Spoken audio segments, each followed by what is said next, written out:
My good people, message of the day for episode number 37 comes to us from the late, great, iconic Kobe Bryant. And he had this to say. Go after your dreams, right? Go after it. I never compromised that. I never allowed anybody to tell me what I was capable of accomplishing. I never let anybody tell me that I can't do, right? I went after it. If you want to accomplish something or do something that a lot of people think is difficult to accomplish, you have to put all your eggs in one basket, and there's no compromise. Doubt is such a strange thing. There'll be times where you succeed and there are times that you fail. Wasting your time doubting whether you're going to be successful or not is pointless. And you just put one foot in front of the other, you control what you can't control, and then you see what the outcome is, right? If you win, great, you're going to have to wake up the next day and do the journey over again. If you lose, it sucks, but you're going to have to wake up the next day and do the journey all over again anyway. You know, if you want to play at an excellent level, if you want to do something excellent, you have to be excellent all the time. It's a way of life. It's not just I show up on Monday and be excellent. No, it don't work that way. You got to be excellent across the board, right? And that's how you build habits. When excellence becomes a habit, then that's just who you are. The fact of the matter is I'm still trying to get better. Make sure that you put your mind to it and go at 110%. Don't let anybody tell you otherwise. Not only academically, but whether it's athletically, you have to go at it 110%. Don't let anybody tell you can't do something. The only person that can stop you from accomplishing something is yourself. There's literally nothing I can say to follow that up, but just rest in peace to Kobe, rest in peace to his daughter Gigi, and with that, let's get into the show.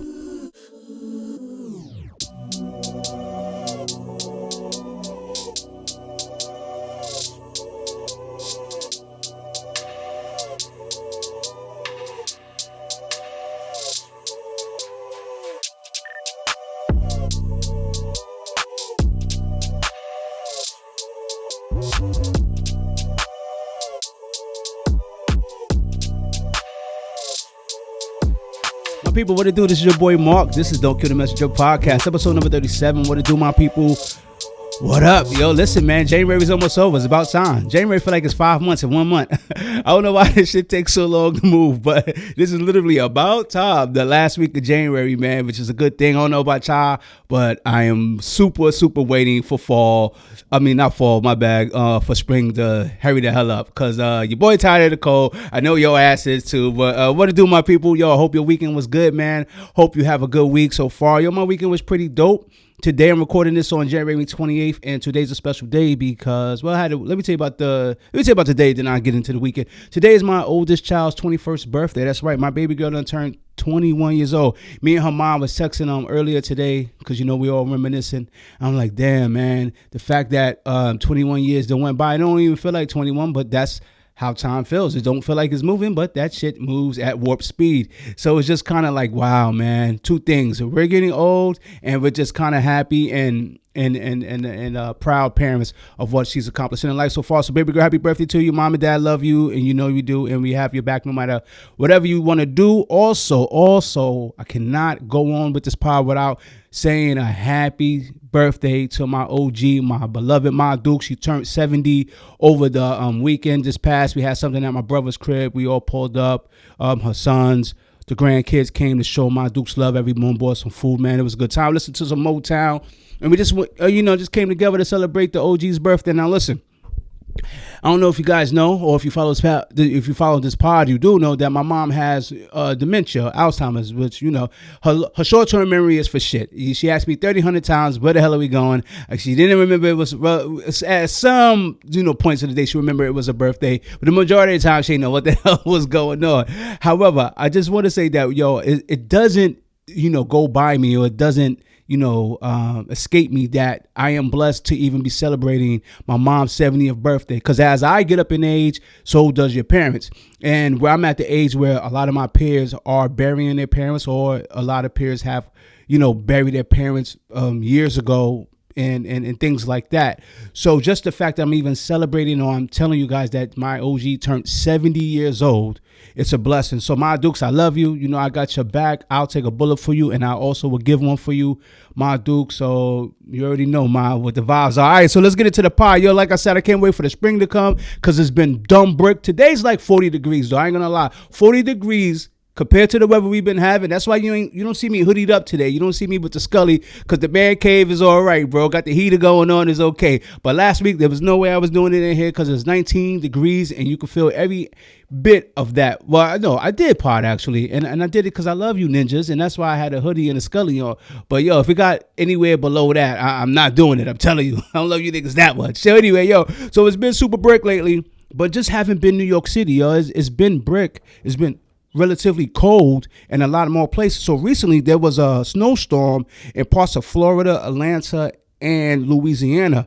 So what is called the Great Southern Snowfall of 2025. A rare winter storm brought flurries to places like Texas, Louisiana, and Florida. Meteorologist Audrey Puente joins us now with a look at some of the stunning video from the Gulf Coast. It's really unbelievable, Audrey. Right, you can see right behind me. This looks more like a scene from the Northeast rather than the Gulf Coast. And the Gulf states are digging out after an historic storm brought record-level snow to the region, prompting the first blizzard warning for Southeast Texas and Southwest Louisiana. If we take a look at some of the video, Houston had its snowiest day in more than 50 years yesterday. Today, area airports reopened. The snow melt is making for really icy and slick conditions on the roads, keeping many of them closed still as we speak here. And speaking of ice, the streets of New Orleans turned into a hockey rink, which made retired professional hockey player Jay Coop very happy. He was spotted here on the icy streets with his skates, a stick, and a puck. I mean, it can't get better than that for a hockey player for sure. It's been more than a decade since snow last fell on New Orleans, and parts of the city got 10 inches, which is pretty impressive. The once-in-a-generation snowstorm also broke records in Florida. A state record of 10 inches was set in Milton, Florida, in the Panhandle. The previous record was just 4 inches, so they blew that record away. And along now, listen, it's a big deal. It's the South. It doesn't and nor does it really snow in the South. But when it snows, they have to shut shit down. So the little 3 inches of snow, let's take Savannah, Georgia, right? The little 3 inches of snow is going to shut down the whole entire city because they're just not equipped for things like that. But what I love to see when I was seeing the pictures of some of these states, southern states that received the snow, is that, yo, man, people was relatively happy that, oh shit, man, it is literally snowing, you know, in a spot that snow doesn't happen. So to see people outside with sleds and in their jackets and throwing snowballs like that, it was good to see, the southern people. That's like an 83-degree day in New York. I promise you, bro, if it's ever an 83-degree day in December, let's say it just was 80 degrees in New York City one Christmas, yo, bro, we all out here in shorts, bro. Shorties is popping out with the bitch rip. So, I understand the excitement of something, of being excited about something that doesn't normally happen. However, though, let's get back to New York City, because New York City is the winter. So you already know being brick is just part of what it is in New York life. However, though, that it was so cold, that shit affected crime. So from January 19th to the 24th, NYPD went on their social media site, and said, guess what, my people? There hasn't been any shootings in New York City from January 19th to the 24th. Now, it wasn't because it was good policing. It wasn't because the moral compass of this beautiful city that I love changed. Nah, I just told you. It was brick. It was 19 degrees. Yo, bro, let me tell you something. It's too cold to be shooting ninjas, bro. What can you possibly be beefing over in a 19-degree weather day? So the whole week was 19. And the NYPD went to the social media page and was excited to tell you about that. And then Brooklyn said, watch this. That's right, Brooklyn, bro. There's one thing Brooklyn's gonna do. Brooklyn's gonna be Brooklyn. So within 5 minutes of that post on the social media, NYPD had to double back on social media and be like, nah. Remember what we just told y'all? That shit is over. About 5 minutes after making the announcements on social media, a person was shot. A 34-year-old man was shot in the leg on Pennsylvania Avenue, of course, in East New York section of Brooklyn around 10:15. I promise you, I'm not sure the weather of that particular day, but I promise you, that shit had to be in the 30s, bro, because if you shooting anybody in 19-degree weather, I think that's when the stretch of the weather was starting to warm up. So the victim apparently crashed the car to another parked vehicle, then got into a verbal dispute with a person who walked up and said, yo, I know the owner of the car. The argument escalated and the person shot the driver of the crashed car twice in the legs. Damn, he gave him 2 leg shots. All right, so he was taken to Brookdale Hospital, blah, blah, blah. Now, here's the funny thing. Now, last week or last pod, I told you that, the internet was saying that Jim Jones was like the final boss of Young Ninjas. Nah, bro, in real time, in real life, I'm going to tell you right now, this person right here who shot as a person twice in the leg he gotta be the boss, the final boss of Young Ninjas. Why? I tell you, because the suspect described as a man in his 60s. This ninja 60 years old giving out leg shots on brick days in the city, bro. And the man was wearing gray sweatpants, bro. And he got away on foot. Yo, that must be one in shape 60-year-old. Not only did he give out, he said, throw my. Not only did he give out leg shots, he fled on legs, bro. I don't know who you are, sir, but yo, salute to you, my guy. I don't want no smoke. And then early Friday, oh, hold on, wait. The Bronx said, yo, chill. Hold on, we got this too. Then early Friday around 1 a.m., a 17-year-old, that sounds more like it, was shot once. Damn, okay, another leg shot was shot once in the leg outside of a laundromat on Watson Avenue in the Soundview section of the Bronx. So there you have it. So that 5 days of peace and tranquility was over. Yo, I'm gonna tell you, if you want peace to increase, decrease the temperature, because other than that, if it's only 30 degrees, niggas is getting shot in their legs, bro. All right, so now there's some videos going on the internet that when I seen it, I was like, yo, what the hell's going on with my people, man?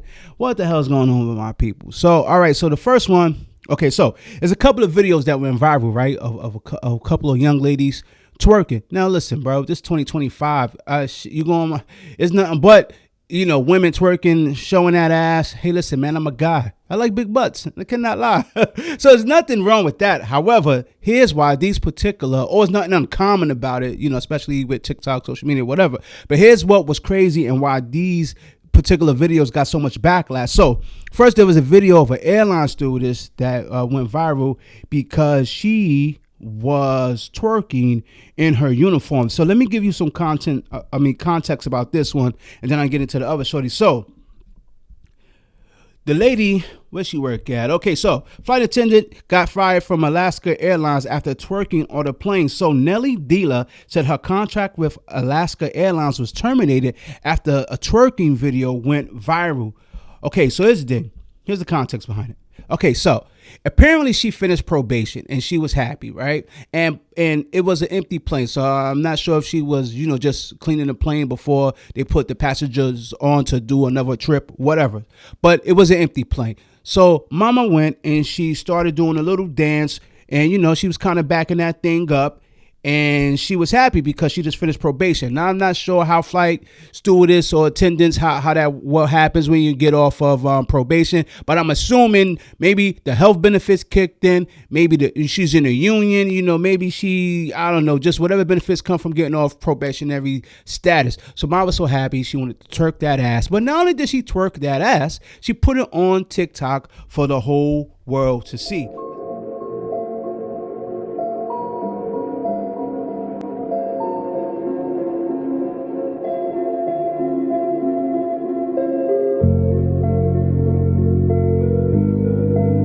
All right, so you see the video, she's twerking, and honestly, it wasn't that bad of a twerk. I mean, she just did a little, whatever. But in the caption, she said, "Ghetto bitch till I die. Don't let the uniform fool you." Well, Alaska Airlines said, really? Watch this. It terminated her ass expeditiously, as T.I. would say. And then there was another video that made its way of a young healthcare worker in Atlanta that was twerking on top of a patient's head. Now it's a video that's going viral of me, the healthcare worker that's dancing on top of her patient's head. It's not what it is. Trust and believe. All I gotta say for now is angles play a big part, but we're gonna get into that another time. Okay? A lot of people in the comments talking about sex, just all type of dumb. Non-verbal, trust and believe, he's verbal, and if he's not verbal to his kins, then I don't know what's going on over there, but around here he be verbal, and I got proof. What you say? I'll get my hug. You want to get a hug? Yeah. Okay. Yeah. Bye, mama. He looks very aware and comfortable to me, so y'all need to stop jumping to conclusions, even though, yeah, I do see how he look, but trust me, it's not that. Enough is enough. Stay tuned. All right, man. Y'all seen the videos. My sisters. And I don't mean the sisters that watch this podcast, because I know y'all would never, and I mean ever, do nothing as dumb as this. But my sisters who do things like this, can I talk to y'all for a second?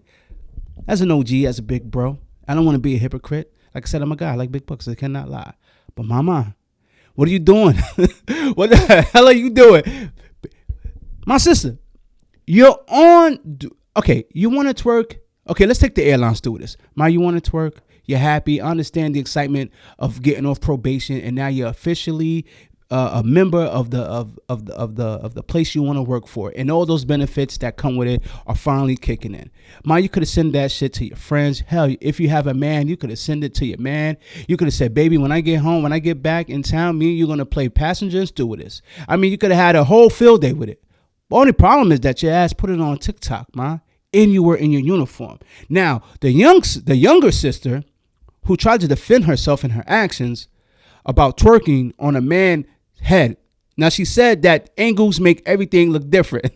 Yo, ma, that I don't care if this shit was a side angle, a rectangle, a octagon. No matter how you slice and dice it, the angles make this look wrong. It's wrong. You're twerking on a man who, and I'm just, guessing from what I see from the video, who mental capacity, it seems like his mental capacity is not 100% there. Hence why he's in this sort of facility. And Ma, you literally on top of that man, gyrating and twerking on his head, and then you try to defend it. I don't understand why my people feel like being ghetto is a badge of honor, or acting unprofessional is cool. And when you make it at a certain level of life, why we feel like, but you know what, no matter what, I made it and I'm successful, but I'm always going to be ghetto. I'm always going to be a hood booger. I'm always going to be a gangster. I'm always going to be a thug. Like, what is the value in that culture, my people? I don't know if these particular women have children, but I'm pretty sure they wouldn't. I don't know if they would. I don't know, because they're putting it out on, on socials. But I know that I wouldn't like my 21-year-old daughter twerking or whatever at where she, at her employment, wherever she's at, and then her employee sees that and she gets fired. And I would be like, well, rightfully so. So we have to do better as a culture. Now, the airline stewardess said that, this is quite a bummer for her because she has a lingerie business and she has a dessert business. So mama just pretty much looks good in drawers and probably sells cupcakes. Ma, there's nothing wrong with that. You are a grown ass woman. If guys are gonna, if you feel like you need to promote your brand. But Ma, if you're gonna twerk, at least just open an OnlyFans, bro. At least you can generate money for that. Cause now you ain't got no more benefits, and you're not in the union. So we got to get better, my people. We really do. So I don't know if y'all seen the video of the police officer who shot a person in the leg by accident. Oh, you all right? You okay? Hey. Put the gun down. A driver is accidentally shot in the leg by a police officer during a traffic stop. This is body camera video of the incident that happened last month in Jacksonville, Florida. The driver was pulled over for allegedly running a red light. He blew that red light. The light was yellow and turned red when I went out. It was red when he blew it. It was yellow. Okay. Well, I saw it. It was red. While the officer was speaking to the driver from the passenger window, he asked, "You got anything crazy in the car?" Yeah. What do you got? Citing safety reasons, he asked the driver to step out so they can remove the gun from his person. The driver complied. As Officer Mindy Cardwell removed the gun, it went off. You okay? Hey. Put the gun down. The officers then rushed to render first aid to the driver. Here's my thoughts on this one. Police need better training with firearms. You'll be shocked if I could pull up a stat, and I'll put it underneath right there where Captain America and Tupac is. Relatively speaking, cops do not draw their guns a lot, contrary to popular belief. A lot of cops go their whole careers without once drawing their firearms. And also, a lot of cops do not go to the range a lot to be proficient with their firearm. There's no way in God's green earth that this man should have got shot in his leg for a routine traffic stop. He didn't do anything wrong. He wasn't a criminal. He was joking around. Yeah, I got a gun, but it's registered. Yeah, it was in the holster. They took him out. They told the man to step out of the car. The man got out of the car. Everyone's all jolly. This is going to go. And then the officer removed it from his holster and shot the man in his leg. The officers have to get trained better, because God forbid if that man or if that shot would have hit an artery or something, and that man would have passed away. This goes from being a Cheddar Bob moment to something where someone could say it's racial. Now, does this have a racial component to it? In my opinion, no, it doesn't. However, though, it would have looked so funny that, yeah, she pulls the black guy over and mistakenly shoots him in the leg. So I say all that to say, hopefully, Jacksonville Sheriff's Office can learn from this, and all law enforcement agencies around the United States, because it's America, and in most states, people are legally, they legally carry firearms. So this shouldn't happen to someone who is protected under, the Second Amendment. So that's my thoughts on this one. All right, man, let's talk about the good brother Tyrese. Now, I don't know if y'all remember. Of course you remember. Tyrese had this video back in the day, a couple of years ago, and he was crying. And this is all I got. Don't take my baby, okay? I've been away from my baby for 2 months. I just want my baby, and no one's listening because no one's in the courtroom. I'm not doing anything illegal. But I don't want nobody. Oh my God, am I doing something illegal by doing this video, or am I protected by the First Right Amendment or the amendment? Don't take my baby. I'm at $13,000 a month. What more do you want from me? Oh my God. I mean, shit, I would be crying too if I was getting hit for $10,000 in child support a month. Speaking of child support, let me tell you a story real quick, and then I'll get into the Tyrese story. So I just told you at the top of the pod that my daughter turned 21, right? So now I'm officially on child support for my oldest daughter. Now, it wasn't that I was being a deadbeat. Something happened with the mom. She had to get into the situation. So then they, listen, let's be honest.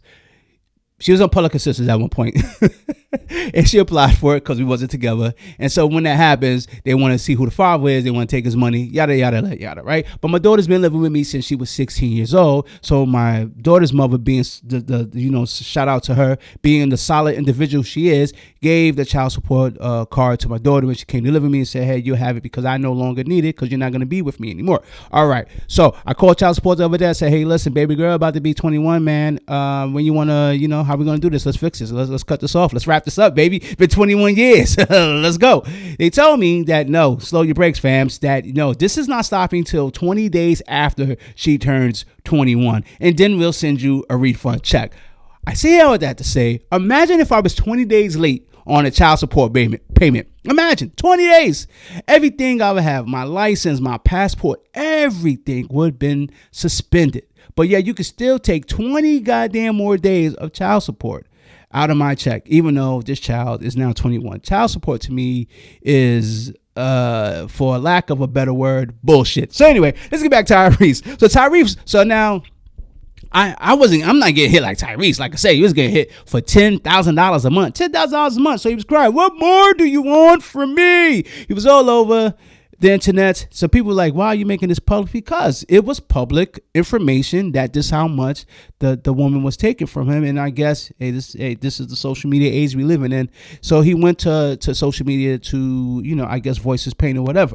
So now a couple of things has happened as a result of that. One, it was a TikTok trend of this particular moment when he said my Shyla, who that's his daughter's name, and he was crying about it. And let's look. Oh my God, my Shayla. Who is Shayla, and why is all of TikTok crying about her? Shayla is the daughter of actor Tyrese Gibson. A video of Gibson from 2017 in which he sheds tears over his then 10-year-old daughter amid a custody battle has become a viral meme sound on TikTok as people use it to express their own sadness over someone or something they hold dear. Tyrese is my Shayla. Damn.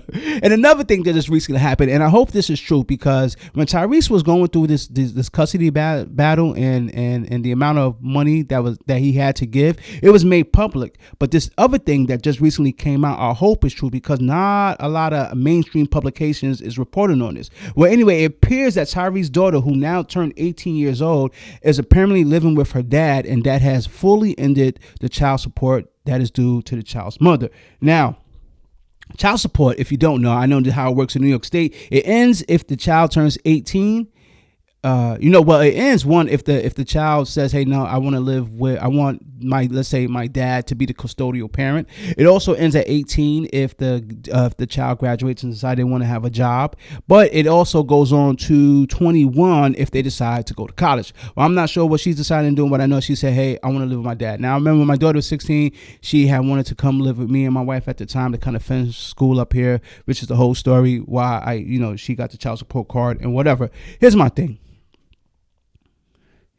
It's not easy for fathers, man. It's not. It's really not. It's not easy for men in general, because when you're a man, no one is coming to save you. No one's coming to save you. No one wants to see you cry. Now, when Tyrese was doing all that crying stuff on public media, he got roasted. He got roasted bad. Why? Because he's a man. Because I'm pretty sure if chicks was doing that crying, everyone would have a bleeding heart for them and feel bad for them. But when you're a man, no one wants to see you break down. No one wants to have empathy for you, because as a man, like I said, no one's going to save you. You literally have to man up and figure that shit out. Sometimes there's no time to be depressed. There's no time to reflect. Sometimes your only mechanism as a man is to figure this shit out. To really do. So when you have moments of and that's why a lot of men don't like to be vulnerable in front of people, especially women or especially other men. We don't. I know when my wife had got sick a couple of years ago, I know my brother-in-law had asked me, how am I feeling? And I straight up told him, I was like, yo, I'm good, bro. Straight up. And he just didn't understand it. He like, your wife is sick and you good? Yep, I'm good. Because the man in me, it wouldn't allow another man, the man in me wouldn't allow another man to see me weak. I broke down to one person and that's the person I consider family. But other than that, you're just not going to, see me give that sort of energy out, because unfortunately, it would be perceived to be like you're weak or you can't handle certain things. So it's good to see that despite, him breaking down in public and being ridiculed, a lot by his own people, that Tyrese's daughter decided to come live with her dad and be in a stable household. Because there's one thing I know, because I'm a girl dad of 2 girls. They like to be in an environment that is stable, that is conducive to growing, and they like to feel safe, and they like to feel like while they're growing up to become young women, that especially their fathers are there to support them and have their back. So, just want to give a super shout out to Tyrese for getting his baby girl full custody. Okay, so in hip hop, man, I don't know, man. This story, I seen it, and I was like, I don't understand it. So apparently, Fat Joe got booed in Chicago. Apparently, now when I was looking this up, apparently this isn't something recent. This is something that took place a couple of months back. So with everything on the internet, you don't know if it's recent. You don't know if it happened months ago, years ago, whatever. But it seemed like he got booed. In Chicago, it seemed like it. And if I can find a clip, I'll throw it up. But I don't know if you follow things like this, but Fat Joe was recently in, a feud with Lord Jamar from the Brand Nubians. And it had to do with his position on how Puerto Ricans and people of Latin descent has helped, or is like 50-50. They helped build the hip hop culture. Now, Lord Jamar said absolutely not. That is not. That foundational Black Americans, as he calls us, are the ones who built hip hop, and we are the owners of this craft and culture, and anybody else who participates in it is nothing but a guest in our house. Here's my thing, because I'm old enough to kind of remember the start of it all. I'm from the Bronx, New York. And the Bronx, New York is primarily people of Latino and Hispanic culture and Black Americans. And I remember a couple of years ago that Fat Joe was getting he's getting a lot of backlash because he would drop N-bombs. Now, I grew up in the 90s listening to Fat Joe and the Terror Squad. I grew up, my circle is like 80% Hispanics. It's just because of the area that I grew up in. So I remember Fat Joe was getting a lot of flack for using the N-word, and I just didn't understand it because, honestly, if I'm being honest, that's just the way we talk, And there's nothing racial about it. It's just a term of endearment. Listen, man, when you with your people, you drop the N-word. Yo, what's good, my nigga? What's good, bro? My nigga. That's just how you give it up. And Puerto Rican people are no different. So when he got the backlash and people made it a racial thing, I didn't understand it.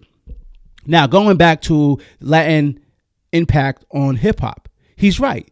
They did have a real profound impact on the beginnings of hip hop as well. If we're being real, some of the best breakdancers, some of the best people that did graffiti are people of Latin descent. Fat Joe's not lying about that. But I know Lord Jamar, why he said this is because I feel like, because there's a lot of time during the history of this country, it seems like the things that are made and created by Black Americans is taken away from other cultures and made their own, and we don't get the highlight, we don't get the props, and we don't get the praise of making said whatever as we should. And I understand that and I get it, but I think he's a little off basis here, and here's why. If you want to be technical about it, hip hop came from the Caribbean. It just is what it is.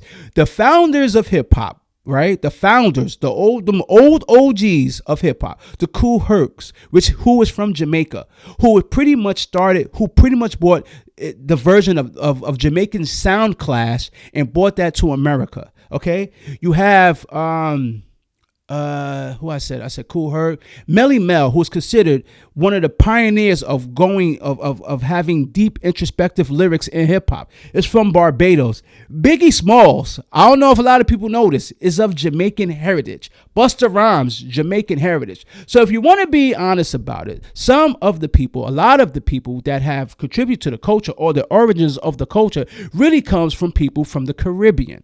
So I say that to say, and if you have to be dumber than a newborn to not know that that the Latin culture comes from the Caribbean as well.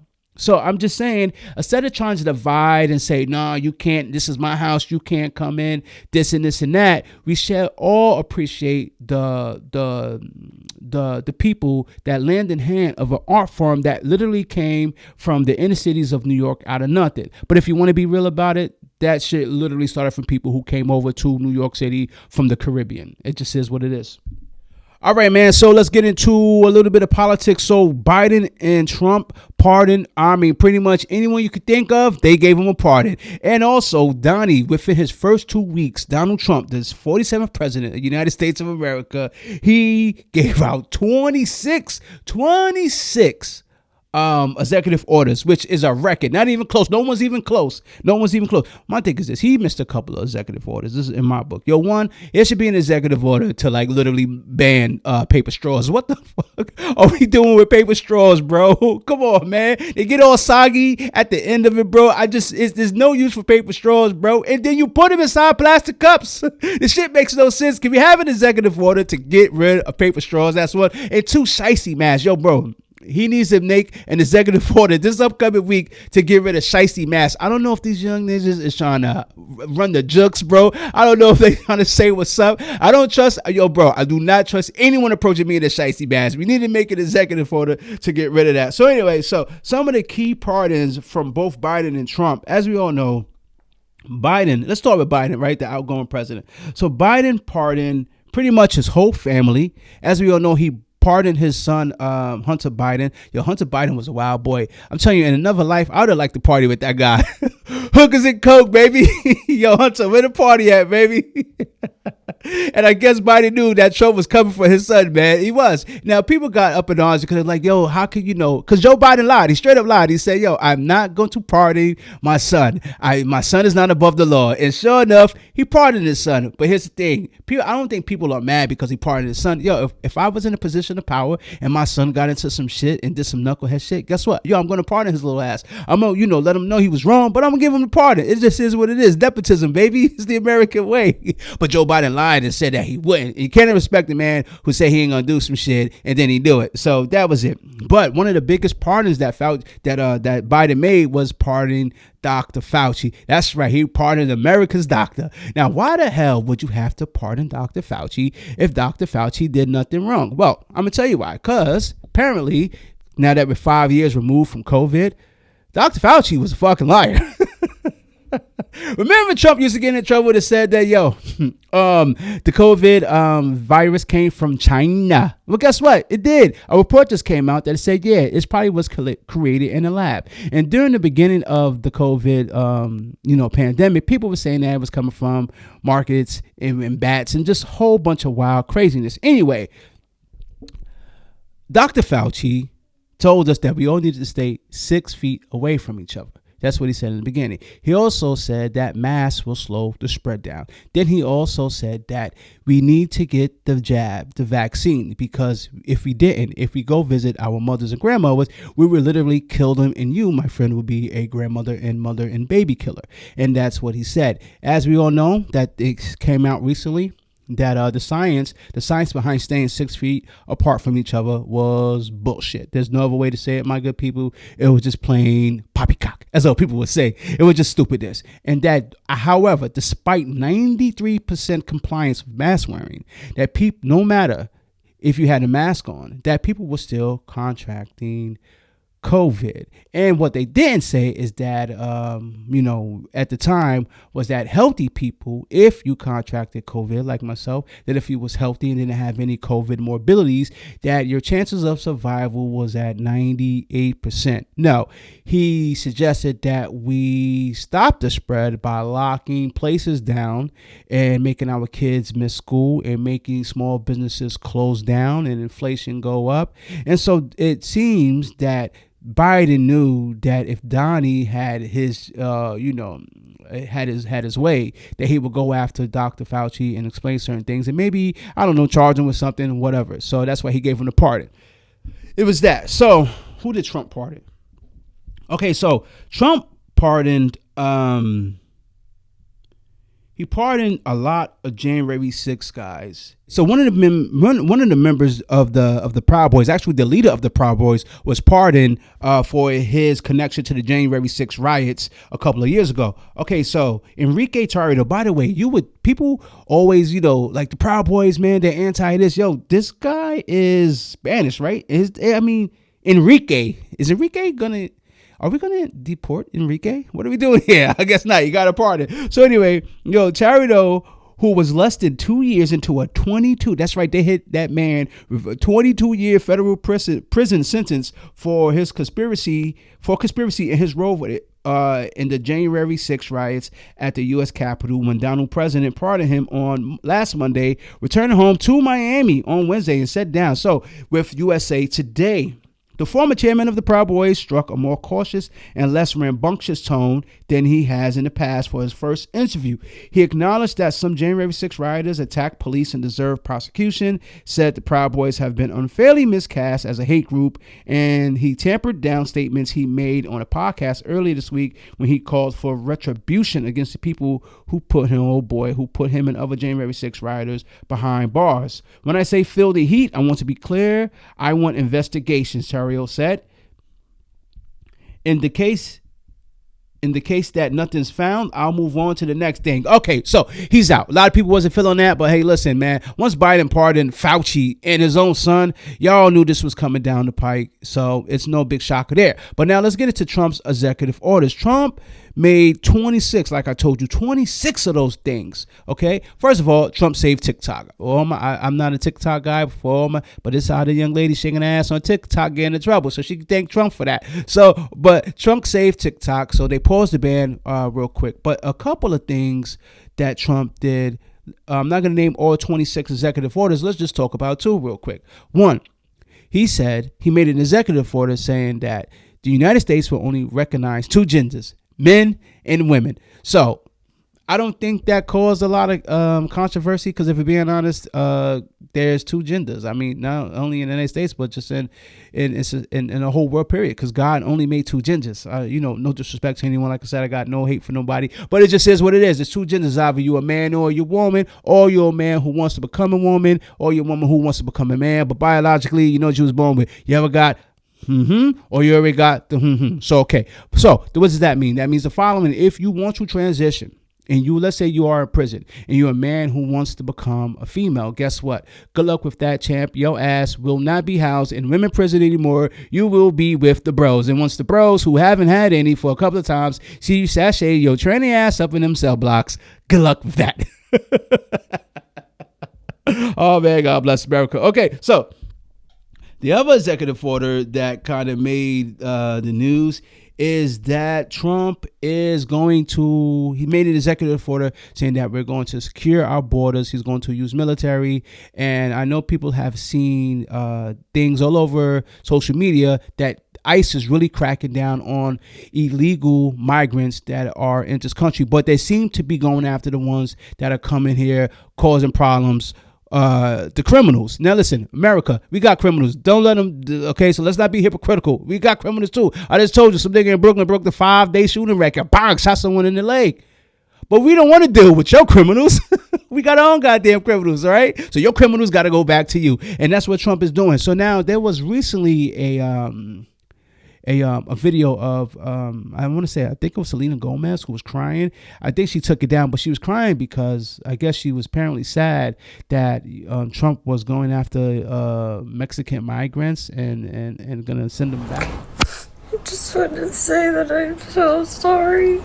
Selena Gomez broke down in tears on Instagram in response to President Donald Trump's immigration crackdown. She shared a video to her Instagram story of herself sobbing with the caption, "I'm sorry," and a Mexican flag emoji. I'm so sorry. I wish I could do something, but I can't.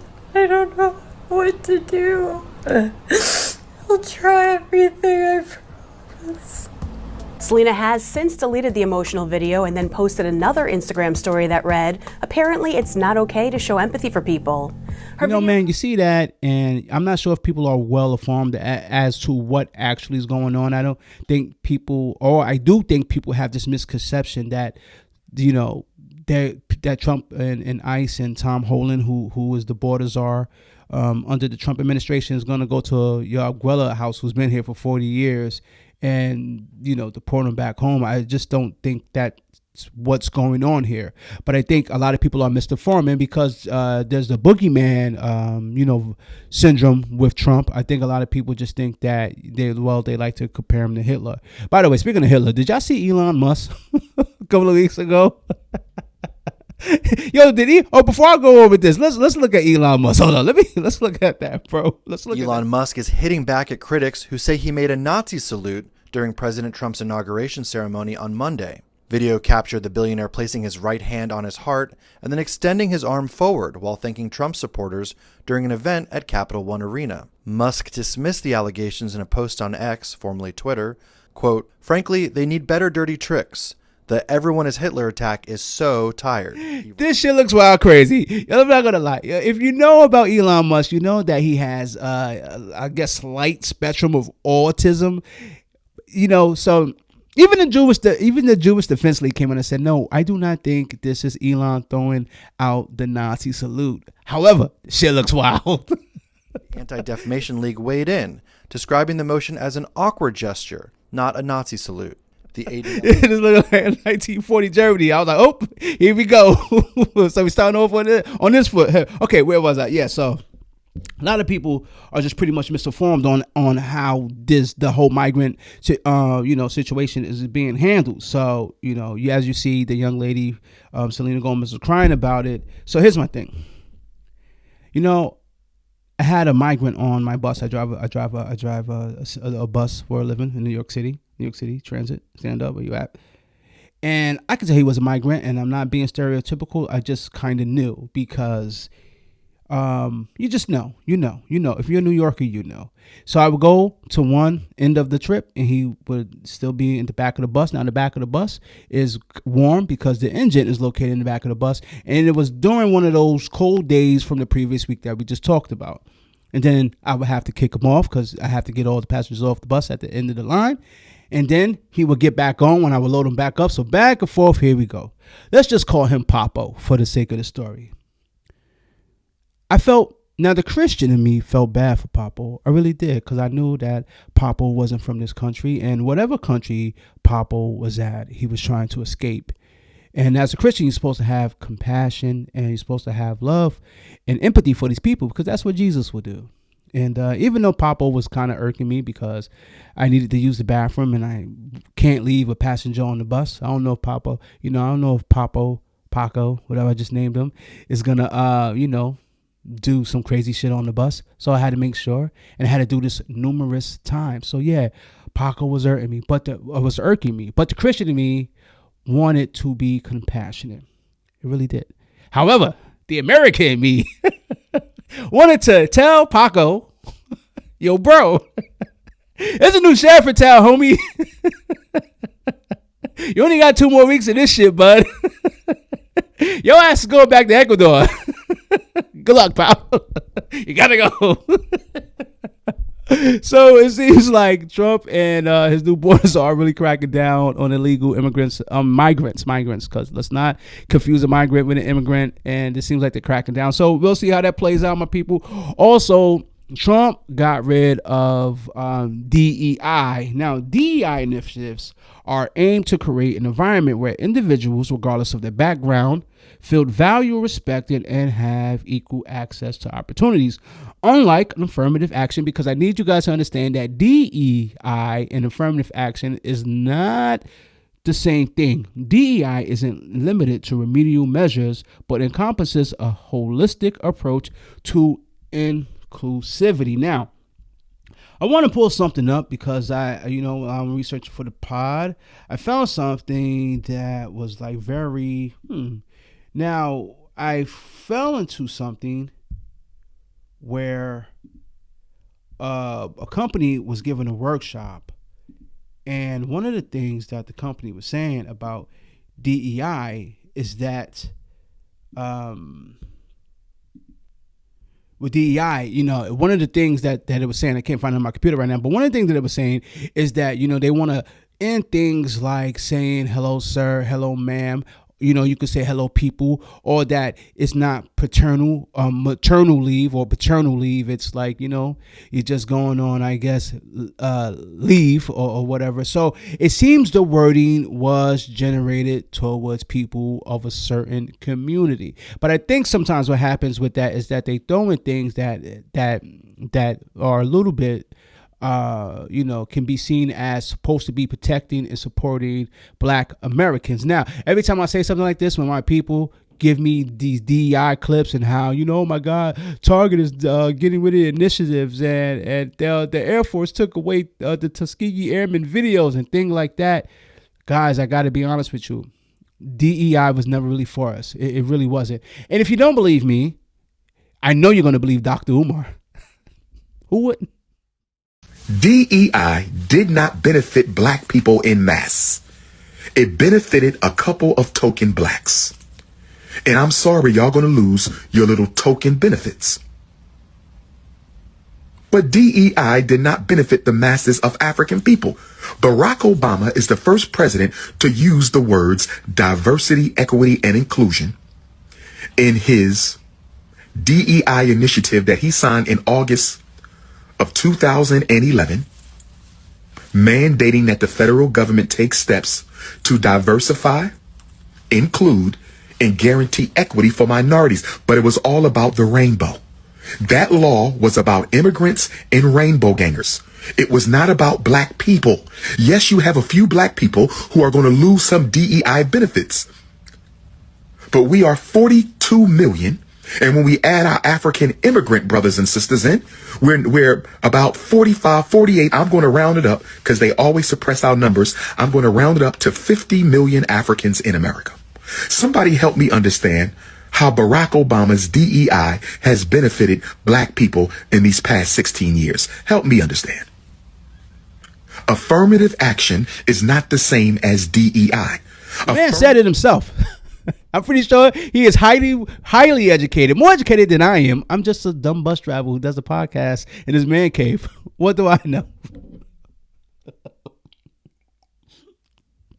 What do I know? By the way, before we wrap it up, just going back and kind of add on to the Trump cracking down on illegal migrants. Y'all realize that also Hillary Clinton and Barack Obama were notoriously deporters. They used to call Obama the deporter in chief. I want to say more about this third issue because it generates the most passion and controversy.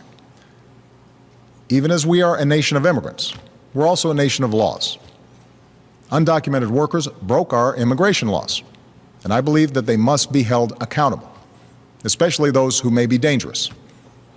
That's why over the past 6 years, deportations of criminals are up 80%.